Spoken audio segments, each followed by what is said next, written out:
محمد بن قاسم اسلامی اور جنوبی ایشیا کی تاریخ میں ایک مشہور شخصیت ہے اور انہیں برصغیر پاک و ہند میں اسلام لانے والے پہلے مسلم فوجی رہنماؤں میں سے ایک کے طور پر دیکھا جاتا ہے۔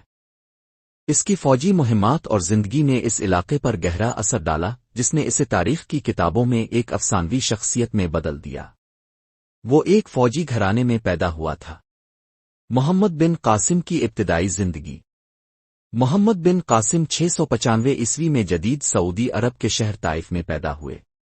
وہ معروف ثقیف قبیلے کا رکن تھا جو اپنی دولت اور طاقت کی وجہ سے قابل قدر تھا۔ اس کا خاندان اس وقت حکومت کرنے والی اسلامی بادشاہت اموی خلافت سے قریبی تعلق رکھتا تھا۔ محمد بن قاسم کا مستقبل نمایاں طور پر ان کے چچا حجاج بن یوسف نے تشکیل دیا تھا، جو کہ عراق کے مضبوط حکمران تھے۔ محمد بن قاسم نے کم عمری میں غیر معمولی قائدانہ صلاحیتوں اور عسکری حکمت عملی کی مہارت کا مظاہرہ کیا۔ اپنی سیاسی اور عسکری ذہانت کے لیے مشہور حجاج نے اپنے نوجوان بھتیجے میں یہ خوبیاں دیکھی تھیں۔ محمد بن قاسم کے پاس حجاج کی ہدایت پر جنگ اور انتظامیہ دونوں میں وسیع ہدایات تھیں، جس نے انہیں اموی فوجی تنظیمی ڈھانچے میں ذمہ داری کے عہدوں کے لیے تیار کیا۔ محمد بن قاسم نے نوعمری میں ہی اپنے آپ کو ایک ہنرمند اور کارفرما رہنما کے طور پر ظاہر کر دیا تھا۔ سندھ کی فتح۔ محمد بن قاسم کی سندھ کی فتح نے پہلی بار اس علاقے میں اسلامی خود مختاری قائم کی برصغیر پاک و ہند کے ہنگامہ خیز ماضی میں ایک اہم موڑ تھا۔ اموی خلافت کے جیو پولیٹیکل اہداف اور سندھ کے ساحل سے دور عرب تاجروں اور ڈاکوؤں پر مشتمل مخصوص گروہ نے اس حملے کی حوصلہ افزائی کی۔ یہ مہم سندھ کے علاقے کی ایک بڑی بندرگاہ دیبل کے قریب بحیرہ عرب میں قزاقوں کے ذریعے عرب تاجروں اور زائرین کی گرفتاری اور ناروا سلوک کے رد عمل میں شروع کی گئی تھی۔ عرب حکام بحری جہازوں کے پکڑے جانے سے سخت ناراض ہوئے، جو سری لنکا سے اموی خلافت کی طرف لوٹنے والے قافلے کا حصہ تھے۔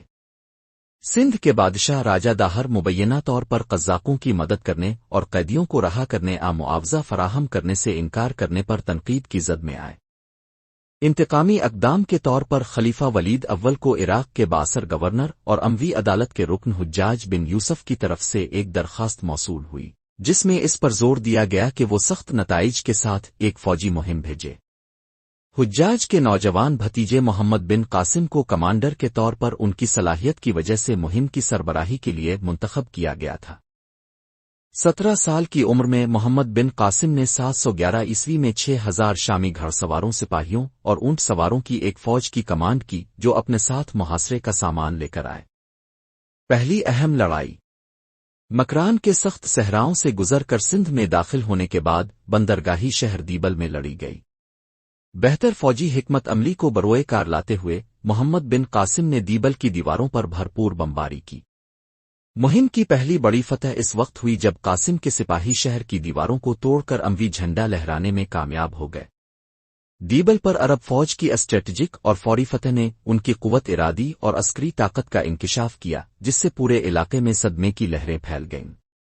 سندھ کی جنگ اور راجہ داہر کا زوال۔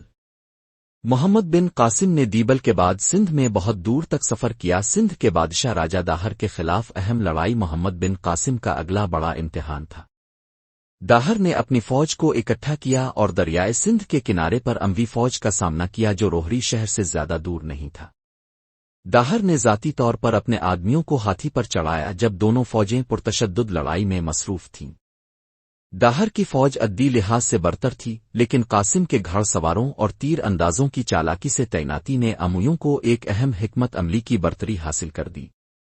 لڑائی میں راجہ داہر کی حتمی موت نے اس کی فوج کے حوصلے پست کر دیے اور اس کی بادشاہی تباہ ہو گئی۔ 712 عیسوی میں راجہ داہر کے انتقال کے بعد عرب فوجوں نے برہمن آباد اور ملتان جیسے اہم شہروں سمیت سندھ کے بیشتر حصے پر قبضہ کر لیا۔ 713 عیسوی تک زیادہ تر مقامی بادشاہوں نے سندھ کی فتح مکمل کرتے ہوئے تو تسلیم کر لیا تھا، جنگ ہار چکے تھے۔ محمد بن قاسم نے اپنی فوجی قیادت کے علاوہ ایک منتظم کے طور پر اپنی صلاحیتیں دکھائیں جب اس نے سندھ کو کامیابی سے فتح کیا۔ سندھ پر ان کی حکمرانی ایک عظیم کارنامہ تھا۔ اس عمل میں مقامی مخالفت کو کم کیا گیا اور حال ہی میں حاصل کیا گیا صوبہ اموی خلافت میں کامیابی کے ساتھ شامل کر لیا گیا۔ مذہبی رواداری پر محمد بن قاسم کا موقف ان کے اہم ترین اقدامات میں سے ایک تھا۔ ہندوؤں بدھ مت اور جینوں کا ایک متنوع مرکب سندھ میں رہتا تھا جو پہلے اسلامی قانون کے تحت ظلم و ستم سے ڈرتے تھے، لیکن محمد بن قاسم نے غیر مسلموں کے خلاف ایک مفاہمت پسندانہ موقف اختیار کیا۔ اسلامی اصول کے مطابق جو اہل کتاب کو اجازت دیتا ہے، اس میں ہندو بھی شامل ہے، مسلم حکمرانی کے تحت اپنے عقیدے پر عمل کریں۔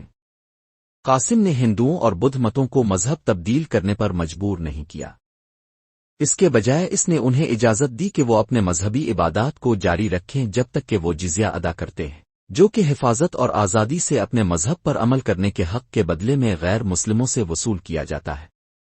مسلمان حکمرانوں اور مقامی آبادیوں کے درمیان پرامن ہم آہنگی تھی کیونکہ مندروں اور دیگر عبادت گاہوں کو اچھوت رکھا گیا تھا اور مذہبی رہنماؤں کو نشانہ نہیں بنایا گیا تھا۔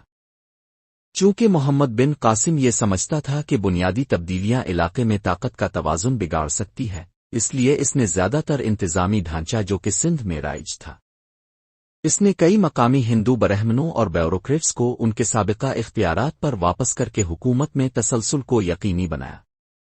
چونکہ مقامی اشرافیہ ابھی تک حکومت میں سرگرم تھی، اس اقدام نے خیر سگالی کو فروغ دیا اور بغاوت کے خطرے کو کم کیا۔ قاسم نے ایسی تبدیلیاں بھی کی جن سے حکومت کی تاثیر میں اضافہ ہوا۔ انہوں نے اس بات کو یقینی بنایا کہ ٹیکس کے نظام کی اثر نو تشکیل کر کے اسے شفاف اور مساوی بنایا جائے۔ غیر مسلموں سے جزیہ اور زمین کے ٹیکس آمدنی کے اہم ذرائع تھے، لیکن قاسم نے اس بات کو یقینی بنایا کہ ٹیکس بہت زیادہ نہ ہوں جس سے معیشت میں استحکام اور زراعت میں پیداوار میں اضافہ ہوا۔ جب ولید بن عبد الملک کا انتقال ہوا تو اس کا چھوٹا بھائی سلیمان خلیفہ بنا۔ وہ حجاج کے خاندان کا سخت دشمن تھا۔ اس نے سندھ سے محمد بن قاسم کو واپس بلایا، جس نے ایک جرنیل کا فرض سمجھ کر حکم کی تعمیل کی۔